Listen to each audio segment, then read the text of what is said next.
जय माता दी। नमस्कार। मेरे YouTube चैनल श्रद्धा में आप सभी लोगों का हार्दिक स्वागत है। उम्मीद करती हूँ कि आप सभी सुखी और स्वस्थ होंगे, भगवान की भक्ति में व्यस्त होंगे। आइए जानते हैं आज इस वीडियो के माध्यम से माँ दुर्गा सप्तशती के 12वें अध्याय के बारे में, जिसमें देवी के चरित्रों के पाठ का महात्म्य बताया गया है। देवी बोली, हे देवताओं, जो पुरुष इन स्त्रोतों द्वारा एकाग्रचित होकर मेरी स्तुति करेगा, उसके संपूर्ण कष्टों को निसंदेह हर लूंगी। मधुकैटभ का नाश, महिषासुर के वध और शुंभ तथा निशुंभ के वध की जो मनुष्य कथा कहेंगे, मेरी महात्म्य को अष्टमी, चतुर्दशी व नवमी के दिन एकाग्रचित्त से भक्तिपूर्वक सुनेंगे, उनको कभी कोई पाप न रहेगा। पाप से उत्पन्न हुई विपत्ति भी उनको नहीं सताएगी। उनके घर में दरिद्रता नहीं होगी और न उनको उनके प्रियजनों का विक्षोभ होगा। उनको किसी प्रकार का भय नहीं होगा। इसलिए प्रत्येक मनुष्य को भक्तिपूर्वक मेरे इस कल्याणकारक महात्म्य को सदा पढ़ना और सुनना चाहिए। मेरा यह महात्म्य महामारी से उत्पन्न हुए संपूर्ण उपद्रव को एवं 3 प्रकार के उत्पातों को शांत कर देता है। जिस घर व मंदिर में, जिस स्थान पर मेरा यह स्तोत्र विधि पूर्वक पढ़ा जाता है, उस स्थान को मैं कभी त्याग नहीं करती और वहाँ सदा ही मेरा निवास रहता है। बलिदान, पूजा, होम तथा महोत्सव में मेरा यह चित्रण उच्चारण करना तथा सुनना चाहिए। ऐसा हवन या पूजन मनुष्य जानकर या बिना जाने करे, मैं उसे तुरंत ग्रहण कर लेती हूँ। और शरद काल में प्रत्येक वर्ष जो महापूजा की जाती है, उनमें मनुष्य भक्ति पूर्वक मेरा यह महात्म्य सुनकर सब विपत्तियों से छूट जाता है और धन धान्य तथा पुत्र आदि से संपन्न हो जाता है। और मेरे इस महात्म्य व कथाओं इत्यादि को सुनकर मनुष्य निर्भय हो जाता है। महात्म्य के श्रवण करने वाले के शत्रु नष्ट हो जाते हैं तथा कल्याण की प्राप्ति होती है और उनका कुल आनंदित हो जाता है। सब कष्ट शांत हो जाते हैं तथा भयंकर स्वप्न दिखाई देना तथा घरेलू दुख इत्यादि सब मिट जाते हैं। बाल गृहों से ग्रसित बालकों के लिए यह मेरा महात्म्य परम शांति देने वाला है। मनुष्यों में फूट पड़ने पर यह भली भांति मित्रता करवाने वाला है।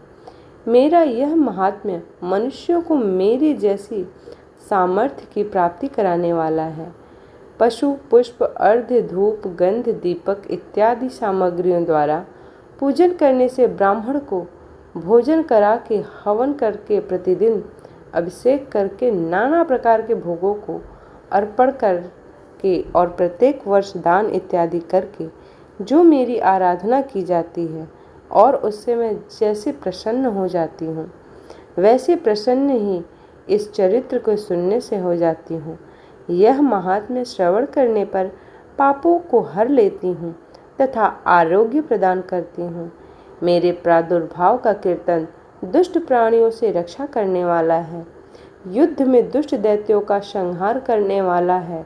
इसके सुनने से मनुष्य को शत्रुओं का भय नहीं रहता। हे देवताओं, तुमने जो मेरी स्तुति की है अथवा ब्रह्मा जी ने जो मेरी स्तुति की है, वह मनुष्यों को कल्याणमयी बुद्धि प्रदान करने वाली है। वन में, सूने मार्ग में अथवा दावन नल से घिर जाने पर, वन में चारों ओर से घिरा हुआ, शत्रु द्वारा पकड़ा हुआ, जंगल में सिंहों द्वारा, व्याघ्रों से, जंगली हाथियों द्वारा पीछा किया हुआ, राजा के क्रोध हो जाने पर मारे जाने के भय से, समुद्र में नाव के डगमगाने पर, भयंकर युद्ध में फंसा होने पर, किसी भी प्रकार की पीड़ा से पीड़ित होकर बाधाओं से दुखी हुआ मनुष्य मेरे इस चरित्र को स्मरण करने से संकट से मुक्त हो जाता है। मेरे प्रभाव से सिंह, चोर या शत्रु इत्यादि दूर भाग जाते हैं और पास नहीं आते। महर्षि ने कहा, प्रचंड पराक्रम वाली भगवती चंडिका।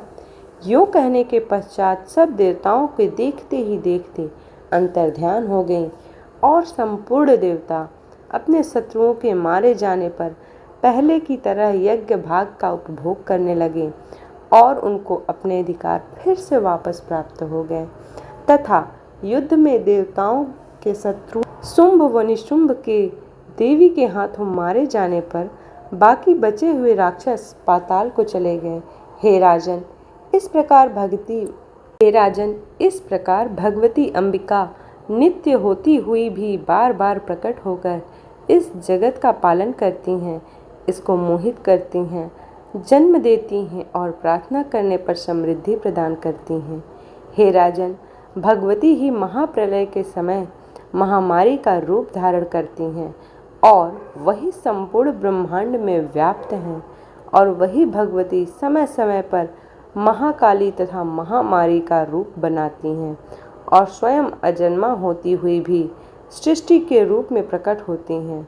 वह सनातनी देवी प्राणियों का पालन करती हैं और वही मनुष्यों के अभ्युदय के समय घर में लक्ष्मी का रूप बनकर स्थित हो जाती हैं तथा अभाव के समय दरिद्रता बनकर विनाश का कारण बन जाती हैं। पुष्प, धूप और गंध आदि से पूजन करके उनकी स्तुति करने से वह धन एवं पुत्र देती हैं और धर्म में शुभ बुद्धि प्रदान करती हैं। इस प्रकार माँ दुर्गा सप्तशती का 12वां अध्याय समाप्त होता है। उम्मीद करती हूँ कि आज की यह वीडियो आप लोगों को पसंद आई हो। वीडियो पसंद आई हो तो वीडियो को लाइक करें, शेयर करें और चैनल को सब्सक्राइब करें। इसी प्रकार की भक्ति भाव और पूजा पाठ से जुड़ी हुई वीडियोस को प्राप्त करने के लिए चैनल को सब्सक्राइब करना ना भूलें। मिलते हैं अगले अध्याय में, तब तक के लिए जय माता दी।